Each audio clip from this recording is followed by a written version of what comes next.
12টি বন নিয়ে গঠিত বৃন্দাবনের এই বনের নাম কোকিলা বন হলো কেন? ভগবান শনিদেব এই কোকিলা বনে এসেই কেন থেমে গেলেন? বড় ঠাকুরের সঙ্গে ভগবান শ্রীকৃষ্ণের সম্পর্কটাই বা কী? আজকে সবটাই আমরা জেনে নেব এই ভিডিওর মাধ্যমে। তো চলুন ভিডিওটি শেষ পর্যন্ত দেখতে থাকুন। নমস্কার বন্ধুরা, আজ আমরা যাচ্ছি এমন এক স্থানে যেখানে গেলে ভগবান সূর্যদেবের অন্যতম প্রিয় পুত্র শনিদেব অর্থাৎ আমাদের প্রিয় বড় ঠাকুর নিজেই সবাইকে রক্ষা করেন, এমনটাই বিশ্বাস ভক্তগণের। বৃন্দাবনের কাছে অবস্থিত কোকিলা বনে শনি মন্দিরটি অবস্থিত, যেখানে আজও মানুষ আসে ভগবান শনিদেবের দশা, সাড়ে সাতি আর অশুভ প্রভাব কাটাতে। তাহলে চলুন সম্পূর্ণ ভিডিওটি দেখতে থাকুন। প্রাচীন ব্রজভূমি মোট 12টি বন এবং 24টি উপবন নিয়ে গঠিত হয়েছিল, যেমন কাম্যবন, মহাবন, বৃন্দাবন, লৌহবন প্রভৃতি। এমনই হলো এই কোকিলা বন। তেমনই আরেকটি মজার বিষয় হলো আমাদের প্রাচীন বৃন্দাবন কিন্তু 12টি প্রধান ঘাট নিয়ে অবস্থিত। এই যে ডান দিকে ভগবান শিবের বড় বিগ্রহটি দেখছেন, এটি বৃন্দাবনের বৈষ্ণোদেবী ধাম, বর্তমানে যেটি চারধাম নামে পরিচিত, সেই মন্দিরেরই সুবৃহৎ ভগবান শিবের বিগ্রহ, যার ভিডিও আমি অলরেডি চ্যানেলে দিয়ে রেখেছি, আপনারা দেখে নিতে পারেন। কিন্তু আপনাদের মনে প্রশ্ন জাগতেই পারে, কেন এই বনটির নাম কোকিলা বন হলো? আর শনিদেবের সঙ্গে ভগবান শ্রীকৃষ্ণের কী সম্পর্ক? আর কেন আজও এখানে মানুষ ভয় ও ভক্তি দুটিই অনুভব করে? আজকের এই ভিডিওতে আমরা সবটাই জেনে নেব। এইবার ডান দিকে যে বিগ্রহটি দেখছেন, এটি বড় ঠাকুরের সুবিশাল বিগ্রহ। এবার আমরা বড় ঠাকুরের মন্দিরের উদ্দেশ্যেই পাড়ি জমালাম।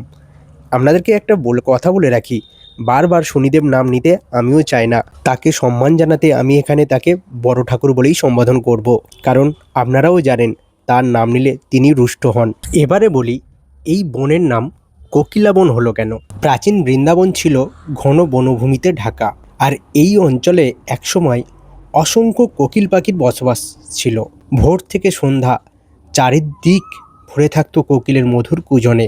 এই কোকিল পাখি বসন্তের আগাম বার্তা বয়ে আনে, তাই সেই কোকিল পাখির আধিক্য থাকার জন্য এই বনের নাম হয় কোকিলা বন। জানেন তো, ভগবান শ্রীকৃষ্ণের অতি প্রিয় ছিল এই বন, কারণ এখানে বসন্তের সময় তিনি কোকিলের কুজনে মেতে বেড়াতেন, ভেসে বেড়াতেন এবং লীলা করে বেড়াতেন। এবার আপনারা ভাবছেন তো যে ভগবান শ্রীকৃষ্ণের সঙ্গে শনিদেব বা বড় ঠাকুরের কী সম্পর্ক? সবটাই আপনাদেরকে জানাবো। তার আগে বলে রাখি, বৈষ্ণব সম্প্রদায়ের কাছে যখন 84 কোষ পরিক্রমা হয়, তারা কিন্তু এই অঞ্চলের মধ্যে দিয়েও পরিক্রমা করে থাকে। বড় ঠাকুরের পূজা দেওয়ার জন্য এখানে অনেক দোকানেই আপনি পূজার সামগ্রী পেয়ে যাবেন। 200 টাকা থেকে শুরু করে যেমন নেবেন, 300 আছে, 700 আছে, 1000 রয়েছে, যেমন ইচ্ছা। আমরাও একটি 300 টাকার প্যাকেট নিয়ে চলেছি ভগবান বড় ঠাকুরের পূজার উদ্দেশ্যে। চলুন এবার গল্পটা বলতে থাকি। বড় ঠাকুরের সাথে ভগবান শ্রীকৃষ্ণের সম্পর্ক কী? সূর্যদেব পুত্র আমাদের প্রিয় বড় ঠাকুর ভগবান শ্রী বিষ্ণুর একনিষ্ঠ ভক্ত ছিলেন। ভগবান শ্রীকৃষ্ণের লীলা দেখার জন্য তিনি একদিন বৃন্দাবনে আসতে চাইলেন, প্রভুর সাথে সাক্ষাৎ করার জন্য, প্রভুর দর্শন পাওয়ার জন্য। কিন্তু ভগবান শ্রীকৃষ্ণ দেখলেন যে তিনি যদি আসেন তাহলে মা যশোদা অকারণেই চিন্তিত হয়ে পড়বেন, এমনকি বড় ঠাকুরকে হয়তো প্রবেশও করতে দেবেন না। তাই তিনি এই কোকিলা বনেই বড় ঠাকুরকে থামিয়ে দিলেন এবং তিনি এখানে এসেই বড় ঠাকুরকে দর্শন দিলেন এবং তিনি বললেন, তুমি এখানেই বাস করো এবং আমার সাথীদের, এই ব্রজবাসীদের তুমি রক্ষা করো এবং সেবাও করো, কারণ এরা সবাই আমার অনন্য ভক্ত। তাই লোককথা অনুযায়ী যারা কৃষ্ণ ভক্ত হন, বড় ঠাকুর তাদের ওপর অতিকৃপণ হন না, তাদের ওপর প্রেমও বর্ষণ করেন। সেই থেকে এই বৃন্দাবনে কোকিলা বনে বড় ঠাকুর বিরাজ করছেন। সেই সঙ্গে তিনি এখানে সেবকের কাজ করছেন। এখানে তিনি কিন্তু শাস্তি দিতে আসেননি, এসেছেন রক্ষাকর্তার ভূমিকাতে।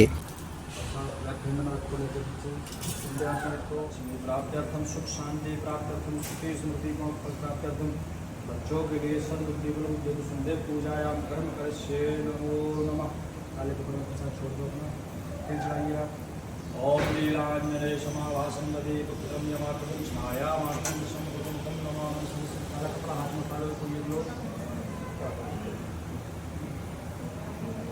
ऊपर डालिए ऐसे सब लोग पास पास आ जाओ सबके ऊपर से साथ বৃন্দাবন থেকে আপনারা যেদিনে বার্সানা নন্দগাঁও ভ্রমণে আসবেন সেদিনে অবশ্যই চলার পথে এই বড় ঠাকুরের মন্দিরে পূজা দিয়ে নিন। তাতে হয় কি, পথের সমস্ত বাধাবিঘ্ন কেটে যায়। আর বড় ঠাকুর শুধু কিন্তু শাস্তি দেন না, তিনি ন্যায় দান করেন। অর্থাৎ যে যেমন কর্ম করে তার তেমনই ফল তিনি প্রদান করেন। তাই এখানে ভয় না, এখানে এলে মনে শান্তি বিরাজ করে। এখানে তার শরণাগত হলে তিনি কিছুটা হলেও আমাদের শাস্তি কম প্রদান করেন। তাই বলুন জয় বড় ঠাকুরের জয়। আমি চারধাম এখন বৃন্দাবন ভিডিওতে আগেই বলেছিলাম, ভগবান শ্রীকৃষ্ণ সমস্ত তীর্থের দেবতাকে এই বৃন্দাবনে বা ব্রজভূমিতে ডাক দিয়েছিলেন। কেউ নিজে থেকে এসেছিলেন বা কেউ ডাক দেওয়ার ফলে এসেছিলেন। তাই এখানে এলে আপনি সমস্ত তীর্থেরই দেবদেবীকে একসাথে পেয়ে যাবেন। এখান থেকে এবার আমরা চলেছি বর্ষণার পথে।